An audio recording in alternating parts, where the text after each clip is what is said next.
अरे ओ कालिया, जी महाराज। अरे ओ धोलिया, जी महाराज। तुम दोनों जाओ और किसानपुर गांव में ऐसा तांडव मचाओ कि गांव वाले त्राही माम करने लगे। और हाँ, तुम लोग ध्यान रखना कि उस गांव में एक पंडित का भी घर है। तुम लोग उधर भूल से भी मत जाना, समझा? ऐसा क्यों महाराज? वो पंडित हमारा क्या बिगाड़ लेगा? अरे मूर्खो, वो पंडित बहुत बड़ा शक्तिशाली है, क्योंकि उन्होंने भगवान भोलेनाथ की तपस्या करके वरदान प्राप्त किया है। महाराज, सबसे पहले उस पंडित का ही घर तबाह करूंगा, क्योंकि पंडित से मेरा बहुत पुराना दुश्मनी है। अबे ओ धोलिया, ऐसा मत करना, वरना हम सबको लेनी की देनी पड़ जाएगी, समझा? ऐसा क्यों महाराज? धौलिया, ये बहुत ही लंबी कहानी है। महाराज, यदि आपका इजाजत हो तो मैं आपसे कुछ पूछना चाहता हूँ। कालिया, आज मैं बहुत खुश हूँ। आज जो भी पूछना चाहते हो पूछ लो हमसे, आज मैं जरूर बताऊंगा। सरदार, यहाँ बहुत सारे गांव हैं, पर आप किसानपुर गांव को ही क्यों शमशान में बदलना चाहते हैं? बताइए मुझे सरदार।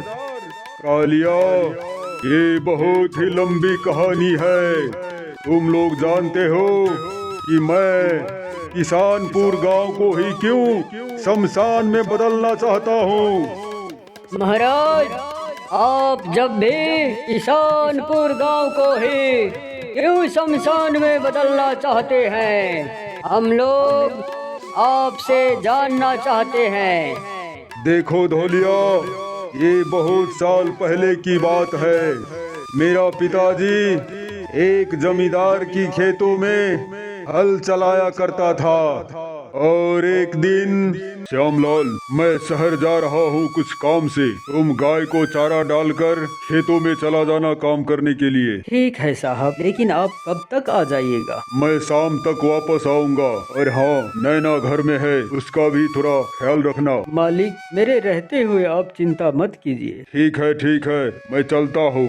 और तभी सेठ शहर चला जाता है और श्यामलाल का बेटा विनय वहाँ आता है। अरे विनय बेटा, तुम यहाँ क्या काम पर गया बेटा? पिताजी, मुझे कुछ पैसे चाहिए, कल मुझे शहर जाना है एडमिशन के लिए। अरे बेटा, अभी मेरे पास पैसा तो है नहीं, और इस महीने का पैसा पहले ही ले चुका हूँ एडवांस में। पिताजी, कल मेरा लास्ट टाइम है एडमिशन का, अगर कल एडमिशन नहीं कराया तो फिर से 1 साल पीछे चला जाऊंगा। आप कुछ उपाय कीजिए पिताजी। देखो बेटा, सेठ तो शहर चला गया है, और अभी मैं किससे उधार मांगने जाऊँ? कौन देगा पैसा? अभी वहाँ नैना आती है। क्या हुआ काका, आप लोग चिंता में लग रहे हैं? और ये कौन है? हमारा नया नौकर है क्या? नहीं छोटी मालकिन, ये मेरा बेटा विनय है। अरे विनय बेटा, छोटी मालकिन को नमस्ते कहो। नमस्ते छोटी मालकिन। नमस्ते, बताओ क्या काम है? क्या बताऊँ छोटी मालकिन, हम गरीबों का जिंदगी कोई जिंदगी है क्या? लेकिन हुआ क्या, आप तो बताओ मुझे। ठीक है विनय, मैं जाता हूँ खेतों में काम करने के लिए। तुम्हारी जो भी समस्या है छोटी मालकिन को बताओ। अभी श्यामलाल चला जाता है खेतों में काम करने के लिए। हाँ विनय, बोलो तुम्हारा क्या समस्या है? छोटी मालकिन। मुझे मालकिन मत बोलो, मेरी नाम नैना है, तुम नैना बोल सकते हो। नहीं मालकिन, आप मेरी मालकिन है, तो मैं छोटी मालकिन ही बोलूँगा। अरे ठीक है, मुझे मालकिन ही बोलो। छोटी मालकिन, मुझे कुछ पैसे चाहिए क्योंकि मुझे कॉलेज में एडमिशन करवाना है। मेरे पिताजी का पास पैसा नहीं है मालकिन। ठीक है विनय, तुम्हारा एडमिशन हो जाएगा। कल तुम कॉलेज में मिलो। ठीक है छोटी मालकिन, मैं चलता हूँ। ठीक है, जाओ। तुम मुझे कल 9 बजे मिलो कॉलेज के गार्डन में। नमस्ते छोटी मालकिन। तभी विनय वहाँ से चला जाता है। अगली सुबह। नमस्ते छोटी मालकिन। तुम मुझे छोटी मालकिन मत बोलो विनय, मेरी नाम नैना है। तुम मुझे नैना ही बोलो। ठीक है नैना जी, पर आप मुझे इसलिए गार्डन में बुलाए हैं। देखो विनय, मैं तुमसे पहली ही नजर में प्यार कर बैठी हूँ। अगर तुम राजी हो तो। ये नहीं हो सकता छोटी मालकिन। कहाँ आप महलों में रहने वाली फूल और कहाँ मैं सड़कों पर रहने वाला धूल। आप आसमान है और मैं जमीन। हम दोनों का मिलन कभी नहीं हो सकता है। ये दुनिया वाले हमें कभी भी स्वीकार नहीं करेगी। लेकिन क्यों नहीं हो सकता है? क्योंकि आप एक जमींदार की बेटी है और मैं एक गरीब नौकर का बेटा हूँ। न मेरे पास रहने का घर है और न खाने की रोटी। प्यार में सब कुछ जायज है विनय।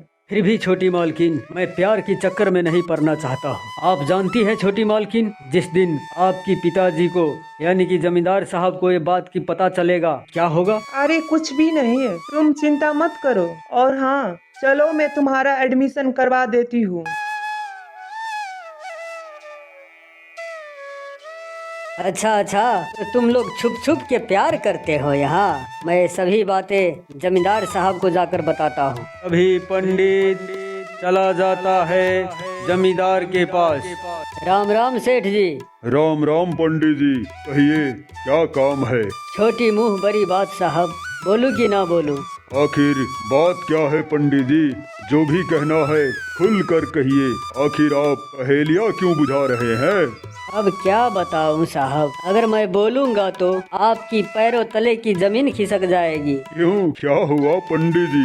भूकंप आने वाला है क्या? उससे भी बड़ी बात है सेठ जी। देखिए पंडित जी, मैं आपको बहुत सम्मान करता हूँ। आप ही की वजह से गांव अब तक सही सलामत है। इसलिए आपको जो भी कहना है साफ साफ कहिए, निसंकोच होकर कहिए।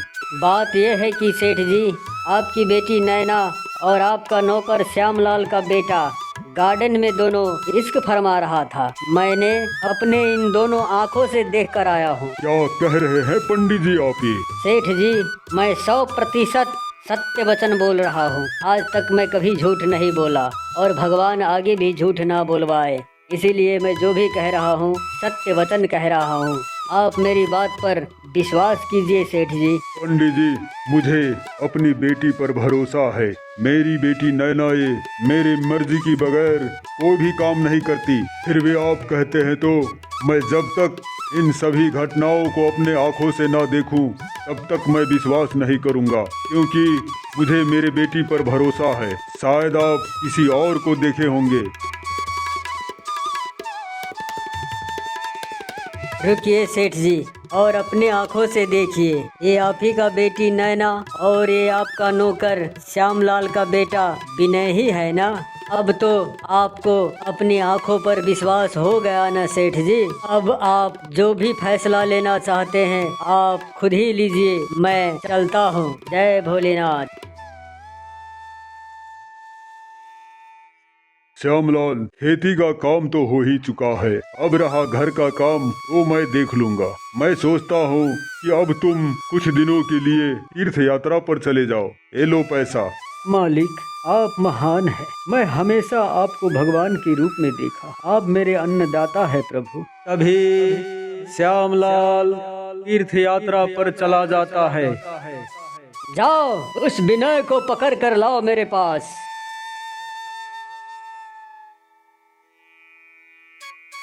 तभी विनय को पकड़ कर लाता है और सारे गांव वाले मिलकर विनय को इतना मारता है कि मार के कारण विनय वहीं दम तोड़ देता है। धौलिया, यही मेरी जिंदगी की कहानी है। तुम दोनों समझ गए मैं क्यों कहता था कि किसानपुर गांव को शमशान में बदल देना है? समझ गया? समझ गया महाराज। नहीं छोड़ूंगा, किसी को भी नहीं छोड़ूंगा। एक एक को चून चून के मारूंगा। महाराज, आपके साथ बहुत बड़ा नाइंसाफी किया है ये गांव वालों ने, एक को भी नहीं छोड़ूंगा। चुन चुन के बदला लूंगा, किसी को नहीं बख्शूंगा।